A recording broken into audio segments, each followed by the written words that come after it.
આજ રાજકોટ ગ્રામ્ય પોલીસ દ્વારા છેલ્લા 5 વર્ષમાં જેટલા લોકો વિરુદ્ધમાં 2 કે 2થી વધારે ગુના દર્જ છે એની એક મિટિંગ બોલાવવામાં ગોંડલ સિટીમાં આવી છે, જેમાં અલગ અલગ મારામારીના, પ્રોપર્ટી ઓફેન્સના, પ્રોહિબિશનના, જુગારના અને બીજા આરોપી અને એ આરોપી જેના વિરુદ્ધમાં પાસાના કે તડીપારના પ્રપોઝલ થયેલા છે એવા 800 જેટલા આરોપીઓની રાજકોટ ગ્રામ્ય પોલીસ દ્વારા એક લિસ્ટ તૈયાર કરવામાં આવી છે। 800 જેટલા લોકોમાંથી આજ 400 જેટલા લોકો અહીંયા હાજર રહ્યા અને એને કાનૂન સંબંધી માહિતી અને સમજ કરવામાં આવી છે કે ગુનાખોરી અગર કન્ટિન્યુ રહેશે એના તરફથી તો પોલીસ દ્વારા કડક પગલાં લેવામાં આવશે અને ફર્ધર ઓર સ્ટ્રિક્ટ પગલાં લેવામાં આવશે। તો મેક્સિમમ લોકો एग्री થયા છે કે हमारे ભવિષ્યમાં એવી ગુનાખોરીમાં સંડોવણી નહીં કરવાની और अपराधનો जो ઇકોનોમિક અને સોશિયલ ઇમ્પેક્ટ પરિવાર પર પડે છે એના વિષયમાં આ લોકોને માહિતગાર કરવામાં આવ્યા અને આ મીટિંગ અમે હરેક 3 માસમાં કરીશું।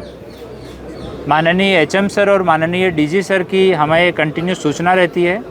और माननीय IG सर है उनके रेगुलर निर्देशन में आ कार्यवाही थई है અને આગલા માસ પણ આ કાર્યવાહી થશે। ફરીથી આપણે મિટિંગ લેશું અને પછી આગલા માસ સુધી આમાં આપણે એવો પ્રયાસ કર્યો છે માનનીય IG સાહેબના નિર્દેશનથી કે જો લોકો 3 માસ સુધી રેગ્યુલર મિટિંગ અટેન્ડ કરે છે, પોતાના મેન્ટરના સંપર્કમાં રહે છે અને ગુનાખોરી નહીં કરે તો આ લોકોને ફરીથી ડિસ્ટર્બ નહીં કરવાનો અને આપણે અમારો મેન્ટર જો છે ફોનથી આ લોકોથી સંપર્કમાં રહેશે અને જો લોકો કન્ટિન્યુ ગુનાખોરી કરશે એના વિરુદ્ધમાં પછી અમે ઓર કડક પગલાં લઈશું और आना जो रेवेन्यूना जो सोर्सेस है एनी अमे चकासणी करीशुं। गैरकायदेसर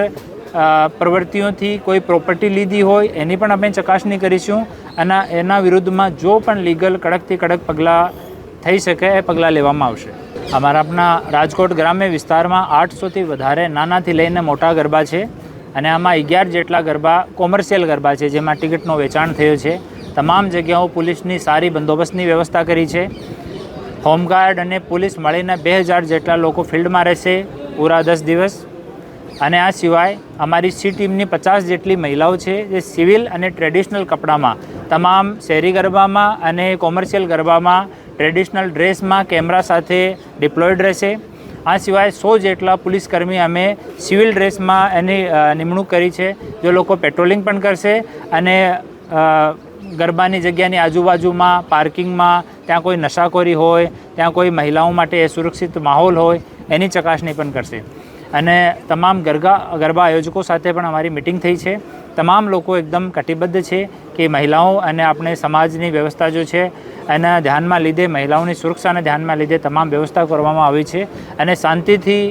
પ્રેમથી અને ખુશીથી નવરાત્રિનું આયોજન થાય એ માટે ગુજરાત ગ્રામ્ય પોલીસ કટિબદ્ધ છે। સરકારશ્રી તરફથી 12 વાગ્યા સુધીનો સમય આપવામાં આવ્યો છે। સ્કૂલના બાળકો માટે અમે હરેક સ્કૂલમાં એક અવેરનેસ માટે પ્રોગ્રામ હવે નવરાત્રિ પછી ચાલુ કરવાના છે અને એના સિવાય જો બાળક ગુનાખોરીમાં આવી જાય, કાયદાના સંઘર્ષમાં આવી જાય એની કાઉન્સેલિંગ માટે દરેક પોલીસ સ્ટેશનમાં અમારો એક અધિકારી પણ છે અને ડિસ્ટ્રિક્ટ લેવલ પર પણ અધિકારીઓનો વ્યવસ્થા છે। તો આ તમામ લોકો સાથે મિટિંગ કરીને અને એવો કોઈ બાળક હોય તો એની કાઉન્સેલિંગ માટે અમે પ્રયાસ કરીએ છીએ। જે લોકો કોઈ આપણા રાજકોટ ગ્રામ્ય જિલ્લામાં કોઈ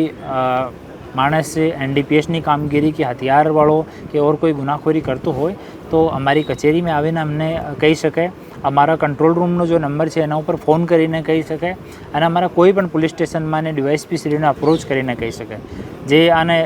લોકલ કોઈ માણસને કમ્ફર્ટેબલ ફીલ નથી થતો હોય તો અમારી કચેરી પણ આવી શકશે કોઈ પણ દિવસમાં અને ત્યાં આવીને પણ માહિતી આપીશું। ડેફિનેટલી उसका नाम गुप्त रखा जाएगा और જે કોઈ એવો માણસ એવી પોલીસનો સહયોગ કરશે તો એના માટે હું એને નામ પણ આપીશ।